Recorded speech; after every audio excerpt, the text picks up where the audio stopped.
Bonjour, mon invité aujourd'hui est Alice Picard pour ce livre « La France tu l'aimes, mais tu la quittes », coécrit avec Olivier Estève et Julien Talpin, sous Éditions du Seuil, un bouquin un peu formidable sur le mal-être musulman, et vous écrivez que vous partez d'un constat. Les Français, de manière croissante, quittent le pays pour fuir le racisme, et ce sont généralement des gens qui sont hautement qualifiés, et donc qui sont bien diplômés, et qui ne trouvent pas à s'employer, ou qui subissent le racisme et quittent la France. Oui, tout à fait. Alors c'est une hypothèse qu'on fait puisque notre enquête a quand même un caractère globalement exploratoire. On n'est pas en capacité, nous, de dire combien de personnes exactement sont parties. Ce qu'on voit dans nos données, c'est que quand on pose la question, soit en entretien, soit dans le questionnaire, depuis combien de temps les personnes sont parties, c'était souvent entre 1 et 5 ans. Donc, et après, on a aussi des personnes qui sont parties depuis bien plus longtemps, mais il y aurait un phénomène d'accélération, mais qu'il faudrait objectiver en menant une enquête quantitative avec des moyens autrement plus importants que les nôtres, par exemple les enquêtes que peut faire l'INSEE ou l'INED, je pense à l'enquête trajectoire et origine notamment. Mais alors, il y a assez peu d'études sur le sujet. Là, vous êtes basé sur un échantillon d'1 millier d'interviews, c'est ça, d'entretiens? Alors, on a deux volets. Un volet quantitatif. D'abord, un questionnaire qu'on a mis en ligne et on a publié un appel à témoignages. Et là, donc, il y a un certain nombre de personnes qui ont répondu, mais il y a 1070 réponses complètes. Donc, c'est les seules réponses qu'on peut vraiment exploiter. Il y en avait d'autres, mais malheureusement incomplètes. Et à la fin de ce questionnaire quantitatif, on demandait aux personnes de laisser leur adresse mail si elles voulaient bien être recontactées. On a récolté 350 adresses mail et on a fait 139 entretiens dits semi-directifs, donc des entretiens, ça c'est la méthode, le volet qualitatif. Et donc c'est 1070 et 139. Il faut pas dire qu'on a rencontré 1070 personnes. D'ailleurs, c'est pas exactement les mêmes échantillons. Dans un cas, dans le volet quantitatif, on avait une légère surreprésentation des hommes, tandis que dans le volet qualitatif, on a surtout cherché à compenser, à rencontrer un tout petit peu plus de femmes que d'hommes. Il y a assez peu d'études à l'université sur ces sujets. Vous dites en grande partie, il y a assez peu de personnes racisées qui sont profs à l'université. Alors, il y en a. Ce qu'on dit, c'est que c'est pas forcément un sujet qui est un booster de carrière, bien au contraire. Donc effectivement, on cite Abdelali Ajad, qui lui-même a dit que donc il était professeur, enseignant-chercheur à l'université de Nanterre pendant très longtemps, et aujourd'hui il est enseignant-chercheur à l'université libre de Bruxelles. Donc c'est lui qui a, avec Marwan Mohamed, qui en 2013 a publié un livre sur l'islamophobie. Donc c'est Islamophobie, comment les élites françaises construisent le problème musulman, entre guillemets. Donc ça c'est vraiment un livre qui a fait date, qu'on cite beaucoup et qui a mené aussi à d'autres travaux, mais donc lui il a dit publiquement que c'était compliqué de mener ce type d'enquête en tant que personne racisée et identifiée aussi à tort ou à raison comme musulmane.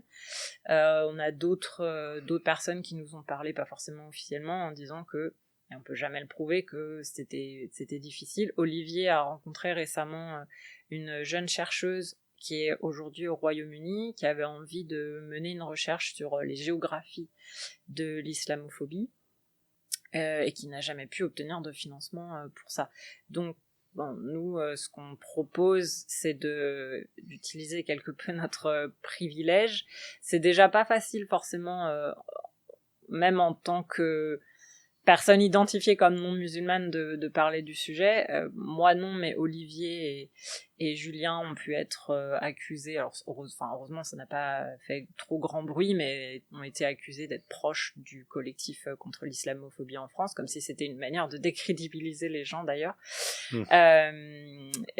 Donc déjà voilà, on était soupçonnés d'islamo-gauchisme et de wokisme sans doute, Qui sont pas des notions scientifiques, qui ne sont pas des notions scientifiques. Et donc c'est encore plus compliqué pour une personne identifiée comme musulmane ou racisée de parler de ces sujets, parce que c'est disqualifié en tant que recherche militante, et pourtant être concerné au premier chef par un sujet, ça n'a jamais empêché de produire des connaissances scientifiques. Le terme même d'islamophobie fait débat. C'est-à-dire que pour certains, il est lui-même connoté comme étant, alors il y a toujours la ritournelle, c'est un complot des Iraniens, de l'ayatollah Khomeini. Le terme même, si vous employez le terme d'islamophobie, on va vous dire que vous êtes proche des frères musulmans. Oui, en France, malheureusement, alors que c'est un terme qui s'est imposé à l'international et qui globalement est aussi utilisé par les sciences sociales, mais dans le débat public, c'est un terme disqualifié. Et donc, on passe beaucoup de temps à parfois contourner la notion pour justement ne pas être amené sur ce terrain, ce qui est dommage parce que bon, quand un concept existe en sciences sociales, on devrait pouvoir l'utiliser, mais ce qu'il faut dire, c'est que c'est un terme qui est utilisé dans un rapport qui a fait date en 1997 au Royaume-Uni. C'est le Runnymede Trust qui a publié Islamophobia, a Problem for Us All, je crois, et donc ça fait presque 30 ans que le terme et le Runnymede Trust, c'est pas une petite officine, voilà, ça a été écouté au niveau institutionnel. Et donc oui, ce qui est très dommage, c'est que enfin en tout cas moi je me souviens au moment de ma thèse, on avait pu me déconseiller d'utiliser le terme islamophobie, alors que bah en fait c'est le seul terme qui permet de dire qu'il y a une forme de racisme qui concerne, enfin en tout cas qui s'attaque les personnes musulmanes et Ou qui n'est pas supposait-elle. ou perçue comme telle, voilà, à tort ou à raison comme souvent. Et puis d'ailleurs ce qui est intéressant, c'est que c'est pas que enfin les personnes qui voudraient qu'on n'utilise pas le terme islamophobie disent on devrait pouvoir critiquer la religion musulmane comme n'importe quelle religion, mais oublient de remettre dans un contexte qui est que les personnes perçues comme musulmanes sont en fait des personnes aussi perçues comme arabes et se mêlent de formes de racisme. En tout cas, l'islamophobie peut être présentée comme l'actualisation d'une forme de racisme qui est peut-être moins légitime aujourd'hui. C'est quand même plus compliqué de dire, enfin, même si au regard du contexte politique et électoral actuel, ça se banalise ou ça se rebanalise, mais c'était quand même devenu plus compliqué de dire qu'on avait une haine des Arabes, alors que dire qu'on a une haine des musulmans, a priori, ça pouvait se dire dans une campagne présidentielle. Oui, vous pouvez vous dire que vous défendez la laïcité et que du coup, Voilà. vous n'êtes pas raciste. Comment expliquer cette exception française? Il y a quand même, c'est principalement en France que le terme d'islamophobie est banni à ce point dans le débat public. Bah justement, sans doute du fait de la laïcité, qui est une particularité française, et surtout, enfin, la laïcité, pas n'importe quelle laïcité, une laïcité, il en existe plusieurs, je renvoie aux travaux notamment de Jean Bobero, qui explique qu'il y a toujours eu, historiquement, diverses approches de la laïcité. Il y avait une certaine conception qui s'était imposée en 1905, au moment de la séparation des églises et de l'État, qui était, voilà, si on prend les premiers articles de la loi de 1905, il y a la séparation, donc l'État et ses agents se doivent d'être neutres, l'État, enfin les institutions publiques ne financent plus le culte, mais il y a aussi le principe de liberté de culte et aussi d'expression de ses convictions religieuses. Et ça, c'est peut-être ce qui a été oublié, ou ce qui est passé au second plan ces derniers temps, et on pense notamment à la loi de 2004 qui est venue exiger la neutralité, non plus des agents de l'État et de l'État, mais des usagères d'un service public, à savoir celui de l'éducation nationale. Donc, la France n'est pas exceptionnelle par l'existence de l'islamophobie. Par contre, il y a quand même quelques études qui tendent à montrer que le sentiment islamophobe, ou ce qui est appelé en sociologie électorale l'ethnocentrisme, est peut-être un peu plus grand en France qu'ailleurs, que les discriminations aussi sont peut-être un peu plus grandes qu'ailleurs, mais ça c'est aussi parce que la France ne s'est pas dotée d'outils pour lutter véritablement contre les discriminations religieuses au travail ou ailleurs, enfin, dans l'emploi, au logement, etc. Mais ce qu'on dit, c'est que même si les personnes qu'on a rencontrées disent que c'est beaucoup mieux ailleurs, ce qu'il faut bien voir aussi, la nuance à apporter, c'est que ils parlent de pays qui n'ont pas la même histoire que la France, et que donc au Royaume-Uni, par exemple, l'islamophobie, quand elle existe, concerne davantage des personnes issues du sous-continent indien. Si on va en Allemagne, ça va plutôt s'exprimer à l'encontre des populations turques. Et donc, les personnes qu'on a rencontrées, étant à l'image aussi des musulmans et des musulmanes françaises, sont plutôt issues de l'immigration maghrébine. Et donc, ils sont plus identifiés de la même manière quand ils quittent la France. Il faut aussi l'avoir à l'esprit. Alors vous écrivez que dans cette stigmatisation de l'islam, islamophobie, et des stigmatisation de l'islam et des musulmans a des conséquences concrètes: discrimination, micro-agression, ou parfois agression, violence verbale et violence physique. Oui, et ça, c'est l'objet notamment du chapitre 2. Donc on a eu la structure du livre est plutôt chronologique. Le premier chapitre est très méthodologique, donc c'est celui où on parle plutôt des résultats du questionnaire, donc volet quantitatif, et puis après c'est chronologique. Donc il y a l'enfance, l'adolescence, les études supérieures, quand il y en a. Ensuite la préparation du départ, l'installation à l'étranger, et puis au chapitre 5, on fait le point sur quel rapport à la France aujourd'hui. Et c'est vrai que le chapitre 2 explore, et le chapitre 3 aussi, mais le chapitre 2, c'est comment, et on parle de socialisation raciale et d'expériences minoritaires. Et c'est dès l'enfance, à l'école notamment, des expériences de vexation, d'humiliation, de microagression, d'agression. Y compris des fois de la part des Y enseignants. compris de la part des enseignants. Là, je suis en train de penser à... Bon, on l'a mis parce que c'était quelque chose de très dur à dire pour la personne qui nous en a parlé, et puis pour nous, ça paraît tellement gros.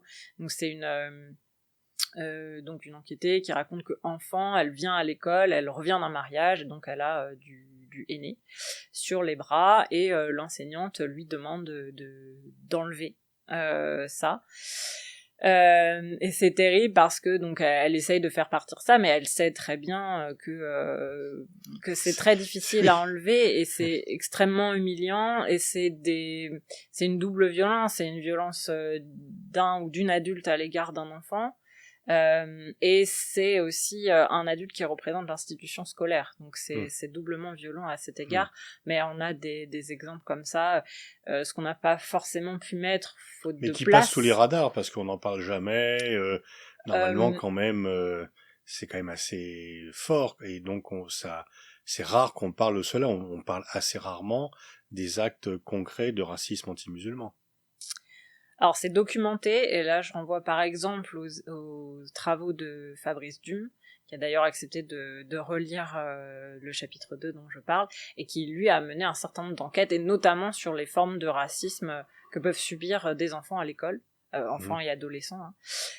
Donc c'est documenté, de la même manière que les actes islamophobes sont documentés. Alors ils l'étaient notamment par le collectif contre l'islamophobie en France avant sa dissolution en 2021, si je me souviens bien, 2020 ou 2021, et aussi par la Commission nationale des droits de l'homme, qui mène des enquêtes, alors je sais plus si c'est chaque année, mais qui publie des rapports très régulièrement, et qui documente ces actes islamophobes, et qui s'exercent, et donc c'est aussi cohérent avec ce qu'on a trouvé dans l'enquête, vis-à-vis des femmes musulmanes qui sont visiblement musulmanes lorsqu'elles portent un hijab, et qui font l'objet qui subissent des agressions parfois physiques, puisque malheureusement c'est une expérience commune à un certain nombre de femmes que d'être agressées physiquement, parce que des personnes vont vouloir leur retirer leur voile de force. Alors vous dites, en fait, par rapport à ce phénomène de départ, les push factors sont supérieurs aux pull factors, oui. C'est-à-dire que on ne part pas parce qu'il y a un pays qui nous attire, on part parce qu'on veut fuir son propre pays. C'est ça. Et vraiment, c'est quelque chose qu'on retrouve dans bon nombre de témoignages qui disent, moi je savais que je voulais, ou qu'on voulait, parce que c'est aussi souvent un projet conjugal.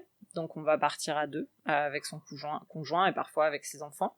Et donc on savait qu'on voulait partir, on savait pas vraiment où. Alors bon, on fait en fonction aussi des contraintes, quelle langue on parle. Donc effectivement, de ce point de vue-là, les pays tels que le Canada, les États-Unis, alors les États-Unis moins, mais le Canada francophone ou anglophone attire beaucoup. Le Royaume-Uni, et en plus le Royaume-Uni c'est proche, donc il y a tout ça qui est à prendre en compte. Le Royaume-Uni est la destination première parce que c'est vraiment très proche, et comme on part parce qu'on quitte la France, il y a des personnes qui ont même utilisé le terme d'exil, Et ben c'est coûteux, et ce qui est coûteux, c'est aussi d'être loin de sa famille, de son territoire d'origine, et donc aller au Royaume-Uni, ça a beaucoup d'avantages, parce que ça reste proche, et que en quelques heures en Eurostar, on peut être de retour en France.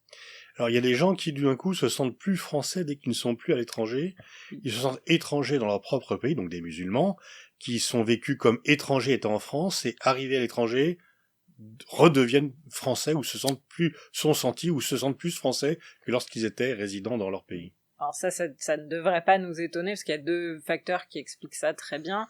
D'une part, on se sent, mais ça c'est commun à toutes les personnes qui vont à l'étranger, on ne se sent jamais aussi français ou française que quand on est à l'étranger, parce qu'on est renvoyé à des habitudes culturelles qui sont différentes. Donc d'habitude on se sent plus français quand on est chez soi, quoi, aussi. Et donc c'est ça la différence. Oui, mais là, en tout cas pour toutes les personnes qui ont cette expérience de mobilité internationale peuvent témoigner de ça. Et puis le deuxième phénomène, c'est le regard qu'on va porter sur nous. Et dans le questionnaire quantitatif, on posait cette question: lorsque vous étiez en France, aviez-vous le sentiment d'être perçu comme français? Majoritairement, les personnes répondent non. On pose la même question: maintenant que vous êtes installé à l'étranger, avez-vous la sensation qu'on vous perçoit comme français ou française? Et là, majoritairement, c'est oui, parce que c'est le regard que les collègues vont poser sur nous à l'étranger. Ça définit beaucoup notre identité, et ce qui est frappant pour ces personnes, c'est que en fait rien que leur accent les trahit entre guillemets, et donc il n'est pas question d'avoir des origines étrangères autres que être français ou française, parce que on parle français, on a un accent français, on a des habitudes très françaises, et donc oui, ça permet de se réconcilier. Je sais pas, parce que ce qu'on dit, c'est qu'il y a un rapport quand même assez ambivalent à la France, parfois avec un peu d'amertume, parce qu'on est parti, on se sent poussé vers la sortie. On sentait qu'en France on étouffait. Il y a c'est revenu dans pas mal de témoignages, cette sensation de respirer enfin à l'étranger, et en même temps le sentiment de devoir beaucoup à la France, et donc un sentiment de gâchis, parce que c'est des personnes qui sont très diplômées, effectivement, pour une grande majorité d'entre elles, et donc elles ont bénéficié de l'école publique, de l'université publique, et donc elles savent que dans un autre pays, comme par exemple le Royaume-Uni, où les études coûtent beaucoup plus cher, les études supérieures, elles n'auraient pas pu faire ce parcours. Et donc du coup, c'est un vrai sentiment de gâchis à ce moment-là. Et vous parlez de déni de francité. Oui, justement par rapport à ça, c'est-à-dire que tant que ces personnes étaient en France, on les renvoyait toujours à des origines étrangères. D'où venez-vous? Voilà. Pour des gens qui sont nés en région parisienne ou à Paris. Vous employez aussi un terme, l'englument racial. Oui, donc ça c'est plus pour désigner ce qui se passe sur le marché de l'emploi notamment. Oui. Donc il y a plusieurs phénomènes qui concernent pas les mêmes catégories de population. Des personnes qui vont avoir du mal à accéder à l'emploi, tout simplement, malheureusement. Donc ça c'est plutôt des femmes qui ont un signe visible tel que le hijab. Parce que ça se voit qu'elles le portent ou pas à l'entretien. Donc il y a des femmes qui nous racontent, au bout d'un moment, n'arrivant ni à trouver un emploi, ni à vivre par exemple de mon métier en tant que professionnelle libérale, quel que soit le secteur, je me suis expatriée entre guillemets, parce que c'est pas forcément un terme que beaucoup d'enquêtés reprennent. Ou d'autres accèdent à l'emploi, voire même ont une situation tout à fait satisfaisante, mais une fois à l'étranger, connaissent des progressions de carrière qui étaient inimaginables en France. Et donc l'englument, c'est ça, c'est d'être constamment renvoyé à des origines. Partir avec un boulet dans une course, quoi. C'est ça. C'est voir ses collègues avoir la promotion auquel on estimait avoir le droit. C'est ne pas progresser, être alors il y a aussi ne pas avoir de stage, avoir un poste, mais à quel prix, c'est-à-dire avoir envoyé 10, 100 fois plus de CV que ses camarades de promotion. Donc c'est tout ça, oui, c'est la sensation d'être Oui, bah c'est ça, le boulet de devoir traîner. Partir avec un handicap du fait de sa race. C'est ça, ouais. exactement. L'islamophobie, vous dites qu'elle est diffuse, enfin, il y a une islamophobie diffuse qui est reliée dans les médias, on parlait même d'islamophobie d'atmosphère, comme d'autres parlent de djihadistes en atmosphère. Il y a quand même un fond de l'air qui est un peu nauséeux.